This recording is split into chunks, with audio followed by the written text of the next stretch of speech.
el proceso de diseño estructural, ¿sí? Dice que es un proceso creativo mediante el cual vamos a definir las características de un sistema de edificación que cumpla con su objetivo y que sea de manera óptima. Ese sería como lo primero que tenemos que revisar, ¿sí? En un proyecto, ¿sí? Entonces, el objetivo de un sistema estructural es equilibrar todas las fuerzas que pueda estar aplicado a un edificio, ya sea provocados por su propio peso, ¿sí? Primeramente, por sus cargas muertas, ¿sí? Por sus cargas vivas, y también tienen que ser las acciones de sismo o de viento, en su caso, ¿no? Entonces, dice, equilibra todas estas cargas que estamos mencionando, el cabo va a estar sometido, ¿sí? Y de acuerdo a la combinación máxima, debe de resistir, no tiene que tener un colapso o no tiene que tener un mal comportamiento a una excesiva deformación en su combinación máxima, ¿sí? Eso es lo que tenemos que tener. La bondad del diseño depende básicamente del acierto que se haya tenido en decir qué sistema estructural voy a colocar, ¿sí? O cómo se va a componer mi sistema estructural, o qué mecanismo resistente le voy a dar a ese proyecto arquitectónico, ¿sí? Y el que resulte más idóneo para resistir ese tipo de acciones exteriores, como comentaba yo, sismo, viento, peso propio, cargas vivas y muertas, entonces se va a proponer un modelo, entonces hacemos un proceso de diseño estructural. Entonces, en este caso, nosotros podemos tener una planta arquitectónica, un modelo, ¿sí? Como este tipo, están los arquitectos, nos los pasan como ingenieros. Debemos de buscar primeramente por la forma arquitectónica qué material va a ser óptimo, concreto o acero, ¿sí? Todo esto si va a ser resistente o no, o trabajarlo como un muro divisorio, ¿sí? ¿Qué me conviene más, acero concreto o mixto, por ejemplo?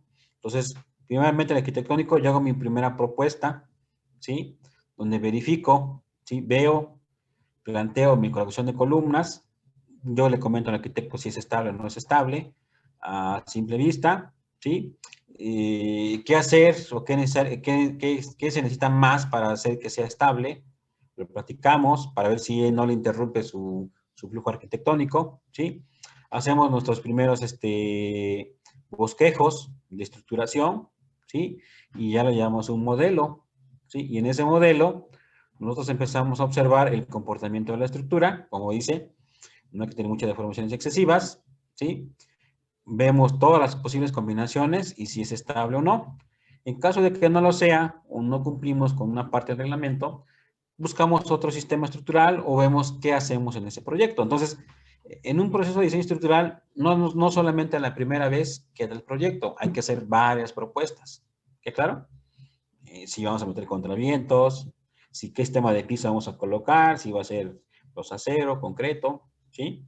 ¿Qué sistema, como dice acá, qué es lo que va a resistir, ¿sí? Las solicitaciones, solamente las columnas graves, si se puede meter unos muros de concreto, digo, todo eso se tiene que plantear junto con el proyecto arquitectónico y darle una solución óptima, ¿sí? Y ahí es donde yo siempre les he comentado que la arquitectura y la ingeniería se tienen que juntar para sacar un proyecto ideal, ¿sí?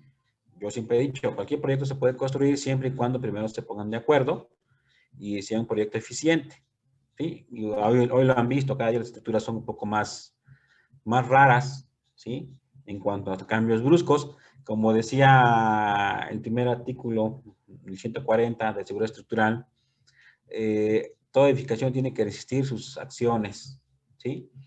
Y preferentemente que entre más regular sea, es una estructura más eficiente. Entre más irregular sea, es una estructura no tan eficiente porque se castiga un poco más con los efectos de sismo, de viento, vamos a llamarle así, ¿no? Entonces es lo que realmente va a pasar. Entonces, para esto, nosotros vamos a hacer un proceso de diseño estructural, ¿sí? Ese proceso de diseño estructural, en lo personal, yo digo que son 4 aspectos fundamentales, ¿sí? Que es la estructuración, análisis, dimensionamiento y detallado, ¿sí? ¿Qué es lo que nosotros teníamos en la carrera? Básicamente era eso, ¿no? Veníamos la parte de matemática, venimos la parte de ingeniería, empezamos a ver estática, dinámica, mecánica de materiales. Vimos la parte de análisis, que es análisis estructural 1 avanzado. Viene la parte de los diseños, ¿sí? Y pues ustedes ven la parte al principio que era el dibujo. Entonces tienen que conjuntar todo para hacer un proyecto. Entonces, este es como serían las 4 aspectos fundamentales. Para algunos, por ejemplo, a lo mejor serían nada más 3, ¿sí? Uno nada más dice que es estructuración, análisis y diseño. Yo contemplo siempre el detallado porque les he comentado que todos los resultados que ustedes van a colocar numéricamente, los pueden colocar en un plano y tiene que ser entendible para la persona que lo va a construir, ¿sí? Si está un ingeniero residente, lo va a hacer, ¿sí? Lo va a tomar en cuenta. Si el residente no lo sabe o no está, lo tiene que hacer el maestro albañil, entonces tiene que ser entendible, ¿sí? ¿Qué claro? Entonces, al final de cuentas, todo el análisis numérico, todo lo que hacemos, ¿en qué lo recibimos? En un plano. ¿Sí? Es lo que realmente va a pasar. Entonces, como dice acá, hacer una división es un poco incierto o arbitrario porque cada quien depende a quién le da el criterio, pero más o menos, si ustedes buscan libros o apoyos, están en estos 3, ¿sí? Y aquí principalmente vamos a empezar a platicar la estructuración, ¿sí? Esa es la fase primordial para identificar si un edificio va a ser estable o no, o va a estar en equilibrio, ¿sí? Acuérdense que la estática siempre busca equilibrio, entonces siempre he dicho, la estructura tiene que ver mucho con la estática, y yo relaciono la estática mucho con la física, ¿no? Entonces, eso tiene que estar en equilibrio. Por ejemplo, tengo que plantear en un proyecto arquitectónico cuál es mi solución ideal, qué es mi sistema de materiales, mi proceso constructivo, si va a ser ideal o no, qué tipo de losas, qué tipo de excepciones, qué tipo de columnas. Y donde a veces nos decíamos, si aquí nos estamos diciendo qué tipo de losas, qué tipo de columnas, pues hay que hacer un predimensionamiento. Hay que tener unas bases, desde decir cuál es mi altura de trave, por qué es importante el predimensionamiento de la trave en el proyecto arquitectónico. Vamos a pensar que ustedes tienen un claro de 10 metros a cubrir y tienen columnas, sí, tienen columnas, por ejemplo, ¿sí? Y entonces alguien diría, en una viga, ¿sí? En un marco. Y dan cuenta que así quiere el arquitecto y el arquitecto le dice, pero nada más quiero que esto tenga una altura de 240. De entrada, pues hay que ver que el arquitecto pues no tiene idea de las dimensiones de que va a salir. Aquí muy fácil, pues ustedes ya saben en el predimensionamiento, pues L entre 10, L entre 12, L entre 40, entre 14. Mínimo, ¿sí? La longitud, ¿sí? ¿Por qué? Para evitar deflexiones muy excesivas. Entonces, ustedes buscarían en qué rango van a estar. Si alguien quiere decir entre 14, porque por si le gusta, por ejemplo, mínimo tiene que tener 75 centímetros, vamos a pensar. Y si tú a 2.40 le quitas 75 centímetros, ¿sí? Entonces, ¿qué pasa? Que te queda una altura libre de 1.65. Entonces, aquí empezamos con la incongruencia, ¿no? Hay que empezar a elegir un buen sistema de estructuraciones. A lo mejor vamos a pensar que el arquitecto se pone duro y no, es que no quiero mover y que, bueno, entonces tengo que meter un tema de vigas, de acero, pero ya estoy cambiando mi sistema de estructuración, ¿sí? Aquí sí, ¿sabes qué? Hay que modificar tu altura un poco más, si es que tú quieres concreto. Si es viga de acero, a lo mejor le puedo bajar unos 25 centímetros menos, pero aún así no llegas a tu altura. Es que esta altura es más para una casa habitación, no para un edificio de claro, ¿no? Pues es donde uno ya empieza a plantear junto con la arquitectura, ¿sí? Yo les comentaba, ¿qué voy a hacer? Voy a meter una viga de acero de alma abierta, una armadura.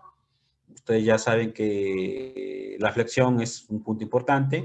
Ustedes saben que si meten una celosía, una armadura, sirve trabajar tensión y compresión, es de manera diferente. Entonces, esa es la fase primordial, ¿sí? ¿Sí? Esa es la fase primordial en este tipo de criterios, ¿sí? Por eso aquí lo que hacemos primeramente es un predimensionamiento, ¿sí? Es lo primero que vamos a hacer.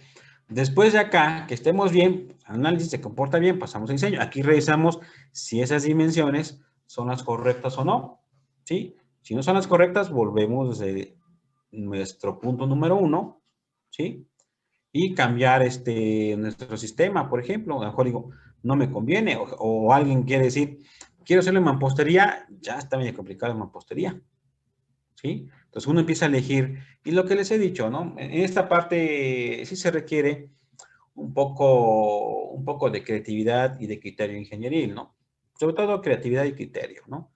¿Por qué? Porque alguien puede decir, a mí me da miedo, ¿sí? Y pues convence al arquitecto y pues le mete una columna, por ejemplo. Y lo puede hacer, está en todo su derecho, ¿sí? Mete una columna y pues simplemente esto se reduce. Y a lo mejor al meter una columna ya posiblemente ya puedes hacer claros más pequeños, por ejemplo, y ya no tienes problemas de altura. Pero pues modificas en la parte arquitectónica. Si el arquitecto dice que sí, pues la verdad, pues estuvo muy fácil con el arquitecto, pero muchos no quieren, ¿sí? Entonces, yo siempre les he dicho a las escuelas de arquitectura o amigos arquitectos que son profesores, que al menos midan esto, ¿sí? Que midan esto y que sepan proyectar, porque eso primeramente es la proyección, ¿sí? Y yo les comenté, a algunos arquitectos con los que he trabajado, les he explicado de esta manera tan rápida y ellos ya hacen su proyeccionamiento, ya tienen bien sus alturas, tienen bien más o menos qué dimensiones tienen las columnas y saben cómo les va a dar, ¿no? Y entonces, ¿qué hacen? Su arreglo arquitectónico. Por ejemplo, un error bien grave que pasa, y eso va a pasar con todos los proyectos de arquitectura, esa es una escalera. Y ustedes no me van a dejar mentir. Está la escalera. Ya se cuenta que esta es la rampa. Y aquí viene la escalera. ¿Sí? Vamos a pensar que así está la escalera. Está la escalera, la escalera. ¿Y qué hacen los arquitectos? Nunca contemplan las columnas. Y eso a lo mejor dicen, es que el ingeniero no me hizo bien mi proyecto. Y el ingeniero me puso una columna acá. Es necesario porque es necesario. ¿Sí? Y a lo mejor es nada más la planteo de 1 metro de ancho. Y tú colocas una columna de 40 centímetros por tu proyecto arquitectónico, ¿qué te queda? 60 centímetros. Y así están varios proyectos que entras y aquí ya está completo, ¿no? Y aquí igual lo mismo, ¿no? Entonces, ¿qué quiere decir aquí? Que no se trabajó en conjunto la parte arquitectónica y la parte ingenieril. Y que el arquitecto debe de prever esto, sin meterse al cálculo, de que esto posiblemente va a pasar, ¿sí? Entonces, ¿qué tiene que hacer? Su modificación y no queden estos errores tan graves en la arquitectura, ¿no? Eso es muy común, ¿sí? Y además es bien feo. Y si viene una revisión de lo que es la parte de la Secretaría del Trabajo, no te va a cumplir, porque en el caso de sismo no pasa, ¿no? Entonces, eso generalmente eso es algo básico que hay que aprender. Yo les he dicho, si ustedes aprenden las fórmulas sencillitas para predimensionar, pues saben más o menos qué dimensiones va a dar, ¿sí? Ya después las verifican bien con un análisis y con un diseño, ¿sí? Es lo que se les va a ocupar. Ya saben, ¿no? Sabes que mínimo necesito una columna de tanto por tanto, ¿sí? Ya sabes cómo colocarla, ¿no? Generalmente eso va a pasar. Entonces, eso es el primer punto, ¿no? El predimensionamiento, ¿no? Entonces, pasamos a esto, ¿sí? Dice, es la parte del proceso donde se terminan los materiales, se eligen qué material va a estar, cómo va a estar constituida la estructura, si va a ser marcos de concreto, marcos de acero o marcos mixtos, si va a ser muros de carga, si va a ser qué tipo de losa voy a colocar, ¿sí?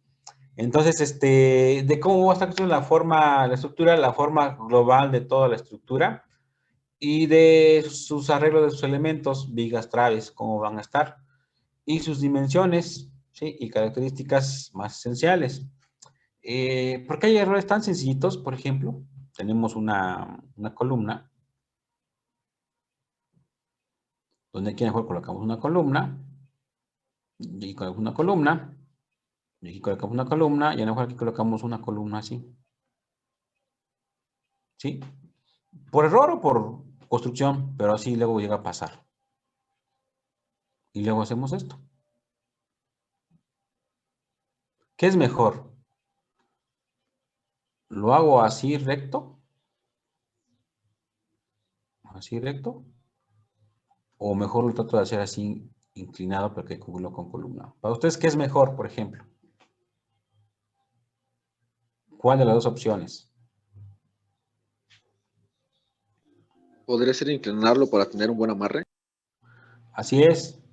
Lo ideal es que sea inclinado, porque tu idea es que estás conformando un marco resistente. ¿Está claro? Un marco resistente. Y si tú haces esto, por ejemplo, cuando venga el análisis sísmico, por ejemplo, ya haces como la viga número 1, la viga número 2, ¿qué va a pasar? Que posiblemente sí va a tener aportación, pero la primera aportación va a ser nada más de este primero y este segundo. Este casi no, porque no está conectado con una columna. ¿Sí? Entonces, lo ideal es que sea así, pero son detalles tan sencillos que a lo mejor aquí son 50 centímetros. A veces, el arquitecto, ¿por qué no se mueve? ¿Sí? Y la mayoría lo hace cuadrado, porque también, si yo lo inclino, ya me metí en un rollote muy feo, que ahora cómo le hago esa inclinación, es que lo quiero hacer manual, ¿no? Con los programas, pues es ideal, ¿no? Pero manualmente, ¿cómo lo hago? Y ustedes se van a dar cuenta que si hacen este detalle, esta zona, cuando hagan su diseño, tal vez en sus revisiones de desplazamientos ya cumplió, pero cuando hagan el diseño, a lo mejor posiblemente no les va a cumplir por el cortante tan fuerte que se genera acá. ¿Sí?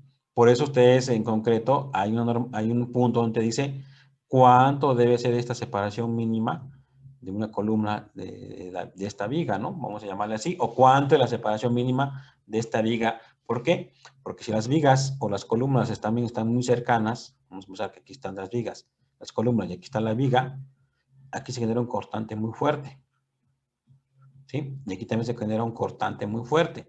Entonces no te van a pasar por cortante. ¿Sí?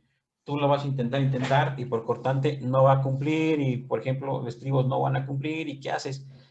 Es un arreglo tan sencillo nada más que pasa, ¿sí? Por eso te dicen, esta separación mínima, ¿cuánto tiene que ser? ¿Sí? Para evitar ese problema. Si tú lo quieres hacer, hazlo, pero a ver cómo lo vas a resolver, ¿no? Ya te toca a ti como diseñador. Entonces, son cosas que uno no va decidiendo, ¿no? Como decíamos ahorita de este techado, ¿no? O como decíamos del marco, ¿no? Alguien quiere meter más columnas, ¿sí? Adelante. Alguien quiere hacer con 10 metros de claro, adelante. Entonces, es el proceso principal, que es la estructuración. Entonces, dice, es el proceso o la parte fundamental del todo el proceso de diseño estructural. Porque aquí nos vamos a dar cuenta si nuestra estructura, de acuerdo a nuestras dimensiones, ¿sí? O lo que coloquemos, se va a comportar de una manera correcta, ¿sí? ¿Y cuál es eso? En los desplazamientos laterales, ¿sí? Si no vamos a tener torsión, si no vamos a tener un elemento muy fuerte en cuanto a cortante, como les platicaba, ¿sí?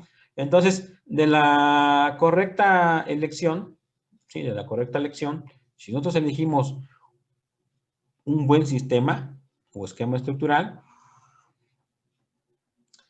la estructura, por ejemplo, va a ser más ideal, los resultados van a ser más bondadosos, ¿sí? Van a ser mejores, ¿sí? Entonces, como decíamos, en esta etapa, generalmente tiene que aplicarse mucho el criterio y la creatividad ingenieril, ¿sí? Eso es lo ideal. Les he comentado, generalmente no encontramos libros de estructuración.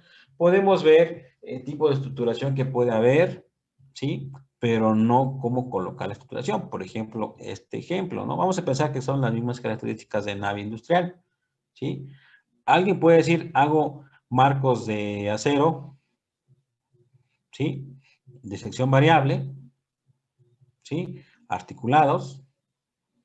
Hago marcos de acero de sección constante, empotrados, ¿sí? Le meto sus elementos, ¿sí?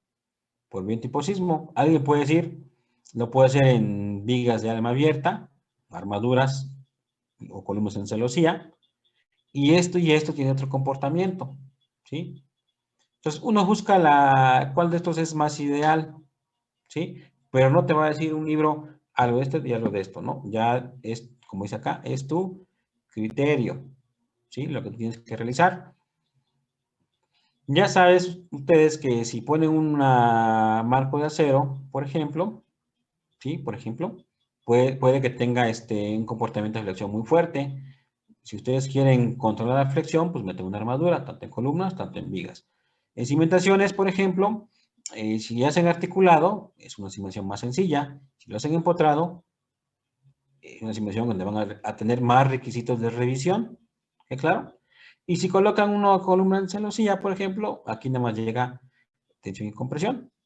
El método flotador es más rápido y básicamente la cimentación es más sencilla, ¿sí? Vamos a pensar, a lo mejor aquí nada más sirve como cubierta de una bodega, a lo mejor aquí también sirve como cubierta, pero como es bodega, es necesario meter grúas y las grúas van a viajar. Depende de la magnitud de las cargas de las grúas, posiblemente estas sean una buena opción, pero a lo mejor estas son mejor opción. ¿Y eso cómo se va a realizar? Ya cuando pasen a la otra fase, que es el diseño, ¿sí? Se van a dar cuenta si, perdón, al análisis, si es factible o no su esquema estructural. Por eso, como dice acá, el sistema estructural ideal, pues va a depender principalmente de lo que ustedes vayan a proponer, cómo lo van a resolver. Ese tiene un comportamiento y este tiene otro comportamiento. Generalmente, ¿qué se hace? Los buenos despachos de ingeniería estructural generalmente hacen dos diseños porque buscan economía, ¿sí? Y pues rapidez también, ¿sí? Estabilidad.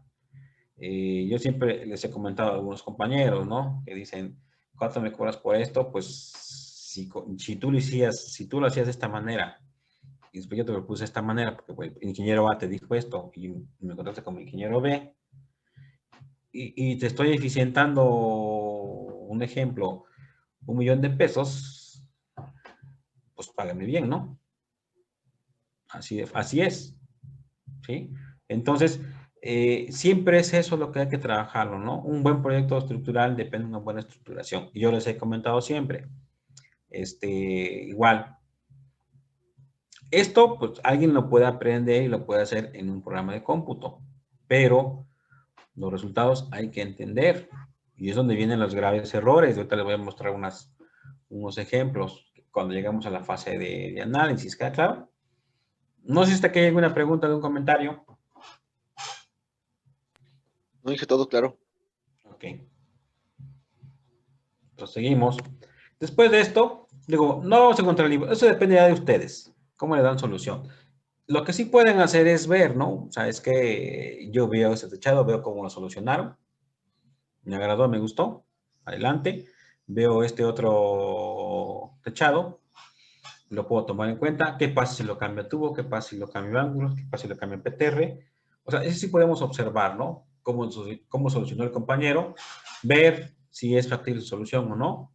¿Sí? Aquí, por ejemplo, nada más en una armadura, por ejemplo, aquí estábamos trabajando con sus compañeros de acero, que también ustedes con los que llevan acero conmigo, ya habíamos platicado antes, pero por ejemplo acá, ¿sí? Vemos en las axiales de, primeramente, los momentos flectores, una viga de alma llena, pues aquí no hay flectores. Aquí sí hay flectores. ¿Por qué? Porque depende de la altura de la armadura. ¿Claro? Entonces aquí ya estoy estructurando. ¿Qué altura voy a colocar? Les di algunas fórmulas de predimensionamiento de alturas. ¿Sí? Entonces, no nada más se trata de diseñar la tensión y compresión, sino hay que ver el comportamiento. ¿Sí? Empezamos a cargas axiales, por ejemplo. Un ejemplo de estructuración, ¿eh? Cargas axiales. Empezamos a ver que no todas las armaduras, por ejemplo, hicimos arreglos, no todas tienen comportamiento ideal. ¿Sí? Por ejemplo, esta armadura, si comparamos, primeramente, aquí tengo 22 toneladas, 22.42, aquí tengo 23, aquí tengo 23, aquí tengo 22, 23 y tengo 23. Ando en un rango, por ejemplo, esta tiene 23.4, 23.13, ando en un rango de media tonelada, ¿no? La verdad, media tonelada no es mucho en cuanto a disminución de resultados, ¿no? Por ejemplo, acá en cargas sociales. Pero, por ejemplo, si alguien hizo su armadura así, un ejemplo, en el mercado Benito Juárez, alguien hizo esta armadura con estas X, pues no sirven esas X, ¿sí? Están observando que no sirven básicamente mucho. ¿Por qué? Porque no estás disminuyendo drásticamente el perfil.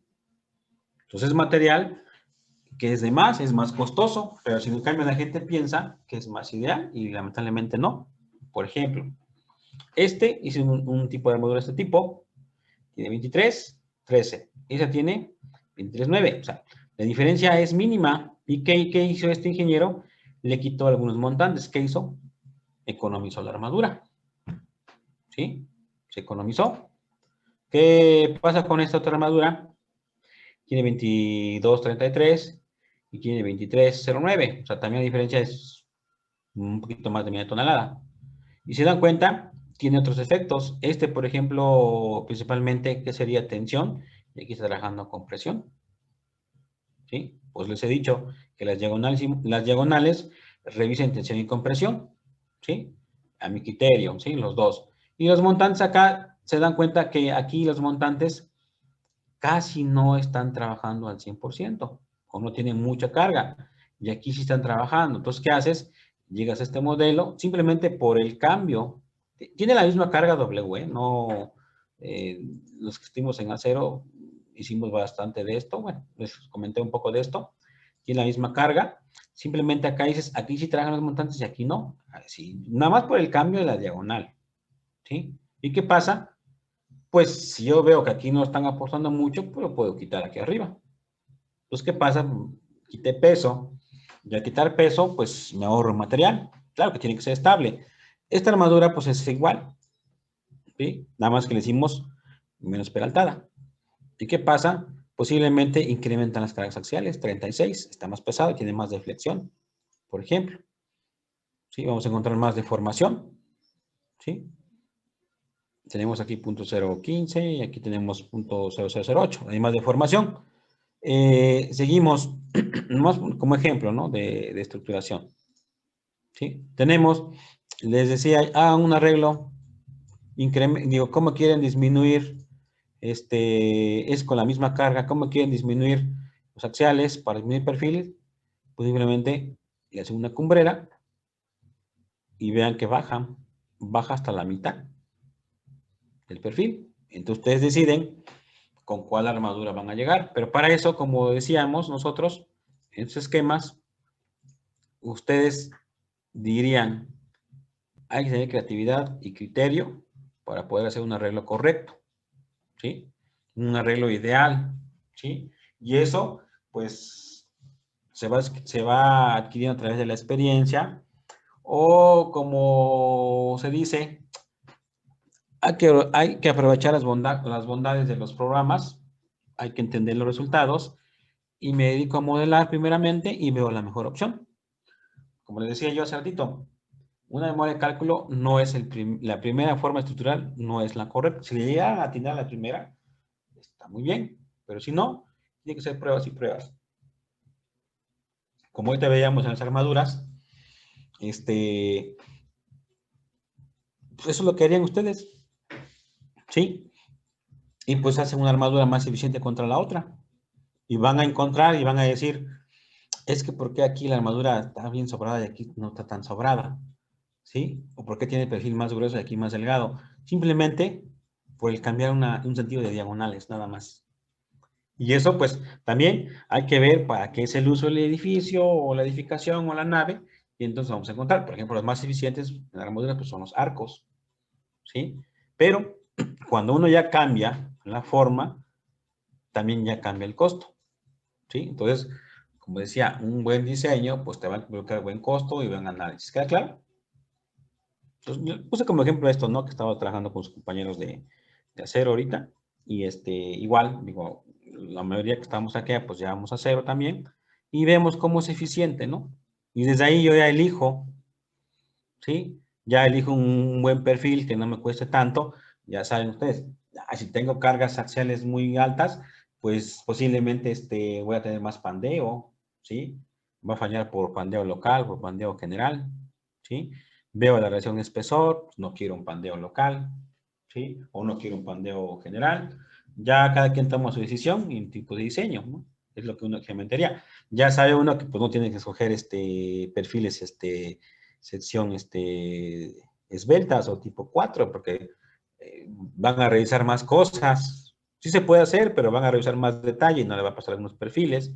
Entonces, son cosas que uno va empezando a tener a través del criterio y sobre todo experiencia también. Aquí falta experiencia, pero no se crean. Hay muy buenos jóvenes ingenieros que tienen buen criterio estructural sin tener tanta experiencia. Pues no lo coloqué, ¿sí? Hay unos que sí se les da muy fácil hacer este tipo de arreglos y su campo está ahí, pero a lo mejor no les gusta otro campo de trabajo, pero su esencia es ser estructurista, pero no les llama la atención. Pues también eso ustedes mismos lo tienen que descubrir. O hay algunos que quieren ser estructuristas a fuerza, pero no se les da tan fácil, ¿sí? Y les cuesta, ¿no? Entonces, eso es donde tienen que aprovechar. Ustedes mismos sabrán en qué área están más en su desempeño, ¿no? Y después de esto que viene la fase de análisis, ¿sí? Por ejemplo, eso también ya es importante.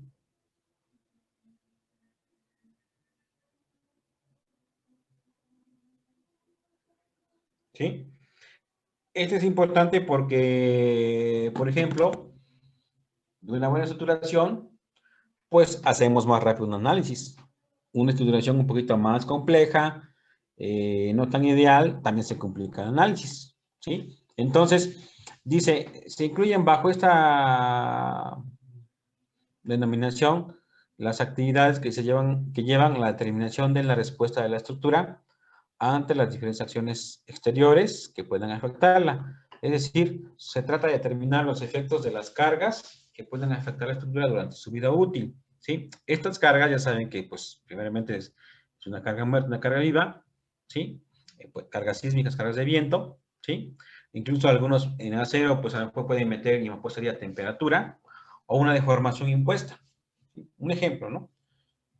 Puede pasar, ustedes saben que primeramente hacen una bajada de cargas, ¿sí? Esta bajada de cargas, ya sea que el programa lo haga de manera manual, ¿sí? Automática, el programa lo puede bajar, y de ahí, pues ya saben ustedes que el programa, pues en su mayoría, casi todos, trabajan por áreas tributarias, pero ¿qué pasa cuando no son áreas?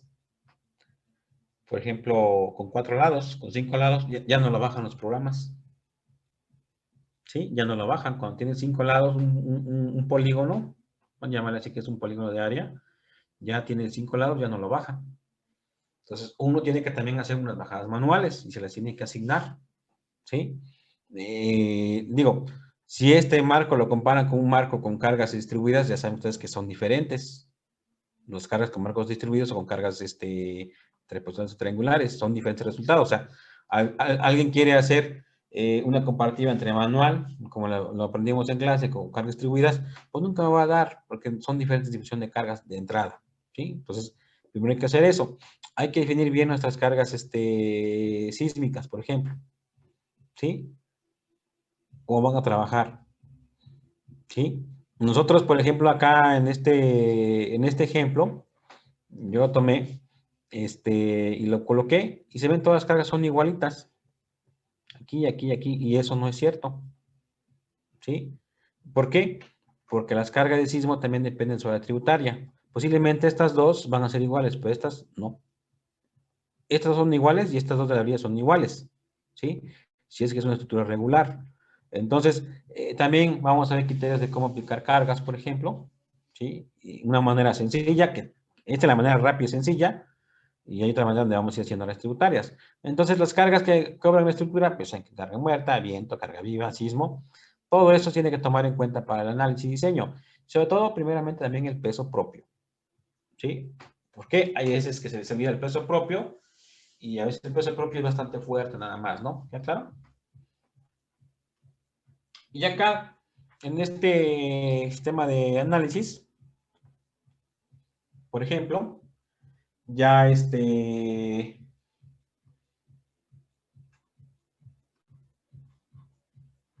seguimos, donde acá, como dice, ya en el análisis primero tenemos las cargas externas, ¿no? Sí, todo lo que es externo que le va a tener la estructura. Después ya empiezan a aparecer fuerzas internas, ¿sí? Y empiezan a aparecer, pues son fuerzas internas, momento, cortante, axial. ¿Y qué empieza a aparecer? Deflexiones, ¿sí? En cualquier punto de la estructura, ¿sí? Primeramente dice, aquí tiene un equilibrio de fuerzas internas y externas en todos los nodos de la estructura, ¿sí? Por eso hacemos un equilibrio, por eso hacemos en Cross y Cani un equilibrio de nodos, ¿no? Básicamente. Esa es su principal forma de trabajo, ¿no? O forma de solución, ¿sí? Es un equilibrio nada más, ¿sí? Entonces, dice, hay que tener una capacidad de deformaciones, ¿sí? En entornos estructurales. Por ejemplo, aquí observamos, por ejemplo, que tenemos una deformación. Y si ustedes ven la deformación y queremos agarrarlo y colocamos, pues prácticamente la deformación viene de acá y no necesariamente es lineal,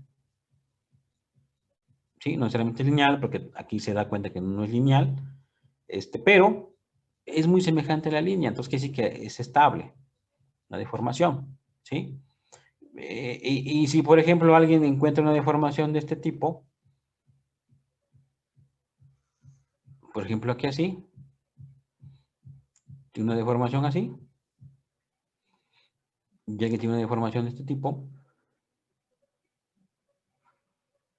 ¿sí? Entonces esta deformación es bastante grande. Entonces dice, aquí hay deformación y aquí es rígido, ¿sí? Entonces ya debemos definir, entonces es un entrepiso blando o piso suave, ¿sí? Entrepiso suave. O piso flexible, como le llaman algunos, ¿no? Pues ya determino que esto no es lo ideal, ¿sí?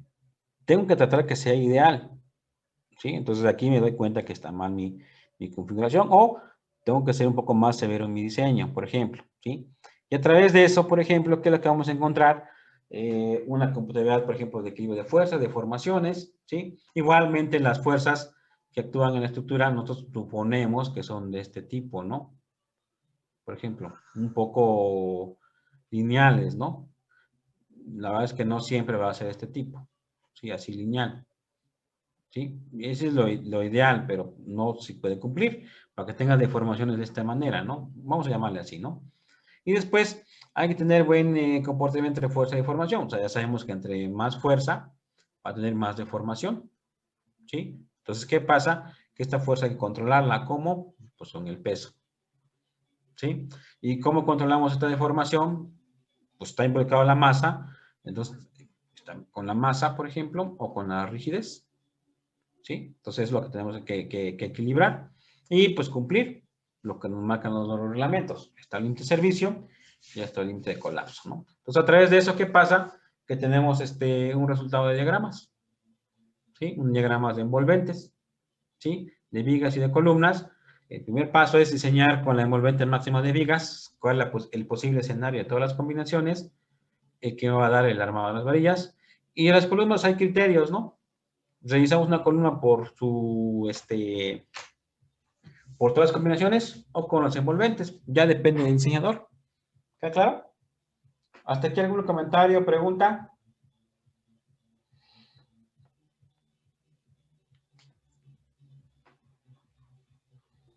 No, hija, parece que no. Ok.